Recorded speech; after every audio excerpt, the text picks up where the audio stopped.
Good morning friends. Meet रिया, जिसकी कहानी मैं आज आपको सुनाने जा रही हूँ। ये 29 साल की लड़की है। बैंगलोर में किसी सॉफ्टवेयर कंपनी में काम करती है।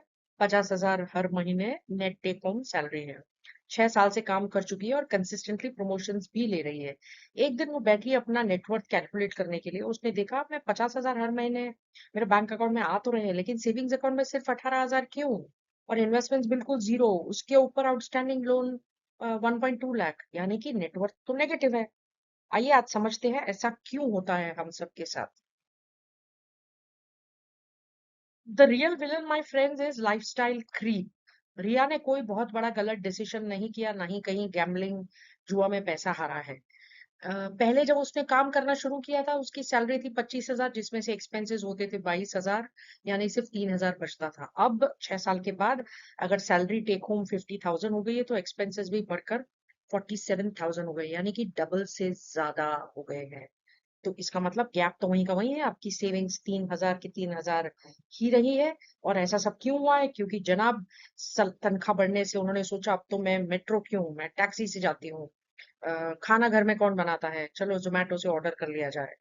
और सब्सक्रिप्शंस, वीकेंड पे घूमना इधर उधर, इस सारे में पैसा तो खत्म होगा ही।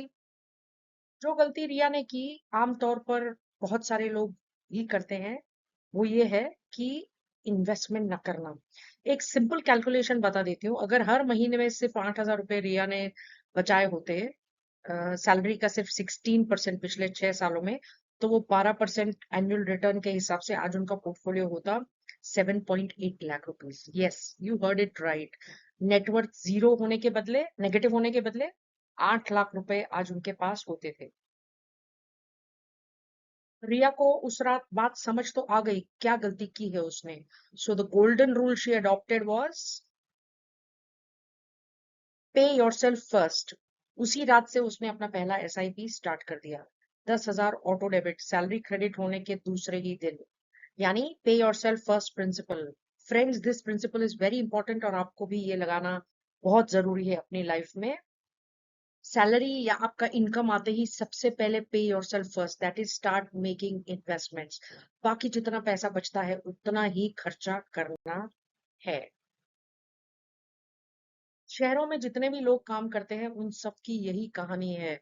ये लोग कभी भी कॉन्शियसली अपना फाइनेंस डिजाइन नहीं करते, जो कि बहुत बड़ी गलती है। तो करना क्या है आज से? सबसे पहला, इस वीकेंड को बैठकर ऑनेस्टली अपना नेटवर्थ कैलकुलेट करें, सेविंग्स, इन्वेस्टमेंट्स माइनस डेट्स। इससे आपको क्लैरिटी आ जाएगी कि आपको करना क्या है। दूसरा, कोई भी नंबर चूज करिए। अगर आपके पास ज्यादा पैसे नहीं है, इवन 2,000 4,000 रुपए से शुरू करिए, लेकिन इन्वेस्टमेंट करना शुरू करिए। तीसरा, ऑटोमेट करो अपने सारे एसआईपीस को, ऑटोमेट करो।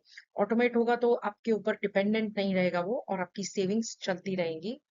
और चौथा, टाइम को अपना काम करने दीजिए। कंपाउंडिंग हमेशा आपको रिवॉर्ड करता है आपकी पेशेंस को। याद रखना, लाइफस्टाइल क्रीप साइलेंट है, कंपाउंडिंग भी साइलेंट है। फर्क सिर्फ ये है कि आप चूज करते हो कि दोनों में से कौन आपके लिए काम करता है। Thank you for watching pocket power. This is Sunita Manwani signing off.